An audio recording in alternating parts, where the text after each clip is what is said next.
mother. I love her. I see the beautiful in her, never a sinner. When I saw her last, she was a little thinner, but the beautiful is in her. She's a winner, an example of how life should be lived, how I wish I did. She's a daughter, raised 9 of us on tough times. Her decisions in life were prime. I remember a pot of rice, a dozen eggs, and some beans.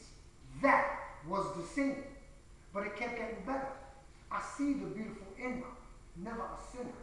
My beautiful mother, my 4 brothers, my 5 sisters, tornado twisters. Mother never bailed.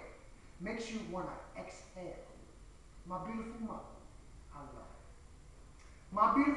My beautiful daughters are now ladies and mothers, respectful to others. There's nothing more for a father to see. His daughters working harder with determination and honor. My daughters are now ladies and mothers to others. Granddad definitely not sad. Not addressing things makes it bad. Forgive that. I know you do.